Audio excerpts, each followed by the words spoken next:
नमस्कार, city post live में आपका स्वागत है। मैं हूं अनुराग। इधर नेता प्रतिपक्ष असम के दौरे पर हैं। तेजस्वी यादव असम की धरती से हुंकार भर रहे हैं कि पांचों राज्यों में वो बीजेपी के लिए मुश्किलें पैदा करेंगे, कहीं किसी कीमत पर छोड़ेंगे नहीं।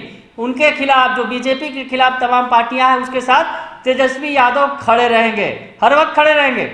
इधर तेजस्वी यादव असम में जोर लगा रहे हैं और बंगाल पर भी उनकी नजर है। और इधर इस बीच सत्ता पक्ष के मुख्य जो पार्टियों में सहयोगियों में से एक जीतन राम मांझी की पार्टी बिहार में, वो बंगाल में पूरा जोर लगाने वाली है और ऐलान कर दिया गया है कि 26 सीट पर मांझी की पार्टी यानी हम हिंदुस्तानी आवाम मोर्चा 26 सीटों पर जोर आजमाइश करेगी बंगाल के अंदर। मांझी भी पूरी तरह से नजरें टिकाए हुए हैं बंगाल पर। दरअसल जो 5 राज्यों में चुनावों का ऐलान किया गया है, उसमें तमाम पार्टियों की नजरें बंगाल पर और उसके बाद असम की ओर हैं। असम में तो तेजस्वी यादव पहुंच भी गए हैं और बंगाल में तो तमाम पार्टियों की नजरें हैं। तेजस्वी यादव हो, चाहे नीतीश कुमार की पार्टी हो, या फिर हम यानी हिंदुस्तानी आवाम मोर्चा मांझी की पार्टी ने भी ऐलान कर दिया है कि 26 सीटों पर लड़ना तय है बंगाल के अंदर। पार्टी के प्रवक्ता जो है विजय यादव, वो क्या कुछ कह रहे हैं, पहले सुनिए आप। और हम पार्टी का क्या स्टैंड है, कितने सीटों पे आप लोग चुनाव लड़ेंगे? देखिए, हम पार्टी बंगाल में चुनाव लड़ने जा रही है, स्पष्ट है।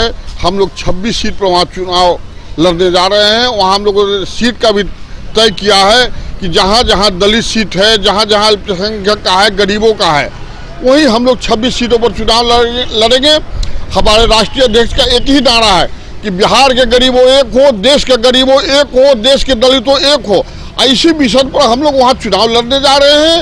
और जो घोषणा हो गई है, चुनाव आयोग ने घोषणा किया है, हमारे राष्ट्रीय अध्यक्ष मार्च के फर्स्ट वीक में वहाँ फिर बंगाल जा रहे हैं, फिर वहाँ मीटिंग करके उम्मीदवार का तय करेंगे। अन्य भी पार्टियाँ चुनाव लड़ रही है, यहाँ के आप लोग एनडीए के जो पार्ट है, तो वहाँ पर अलग अलग चुनाव लड़ेंगे, तो लगता है कुछ प्रभाव होगा क्या बंगाल के चुनाव में?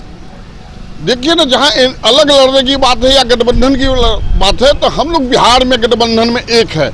यदि बंगाल में भी ये लोग गठबंधन, एनडीए गठबंधन एक होकर लड़ना चाहेंगे तो हम लोग उनके साथ है, और नहीं तो हम लोग अकेला चुनाव वहाँ लड़ेंगे, निश्चित लड़ेंगे और चुनाव वहाँ से जीतेंगे, सरकार बनाएंगे। तो सुन लिया आपने कि किस तरह से उनका कहना है कि जीतन राम मांझी जल्द ही बंगाल जाएंगे और वहां पर उन्हें कुछ नेताओं से बातचीत करनी है। यानी कई नेताओं से वो संपर्क में है, बंगाल के नेताओं से।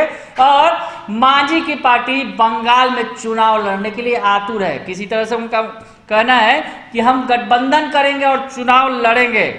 हम अकेले चुनाव, हम पार्टी लड़ेगी। अगर कोई गठबंधन नहीं भी मिलता है तो वो अकेले भी चुनाव लड़ने को तैयार हैं। उन सीटों पर चुनाव लड़ेगी, उनकी प्लानिंग बता रहे हैं जो विजय यादव। उन्होंने साफ तौर पर कहा है कि जिन सीटों पर दलित और अल्पसंख्यकों की संख्या ज्यादा है, उन सीटों पर पार्टी अपना जोर आजमाइश करेगी बंगाल के अंदर। तो मांझी की पार्टी की प्लानिंग भी सामने आ गई है। उधर नेता प्रतिपक्ष तेजस्वी यादव असम से गरज रहे हैं, यानी बिहार से निकलकर बंगाल और असम के रास्ते पूरे देश में छा जाने को तैयार है ये तमाम पार्टियां।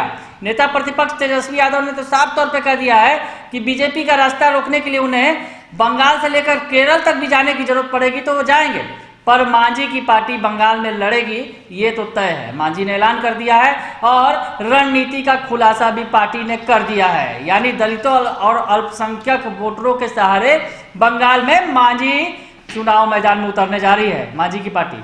अगर आपको ये खबर अच्छी लगे तो इसे जरूर लाइक करें, सब्सक्राइब करें और शेयर करना ना भूलें। धन्यवाद।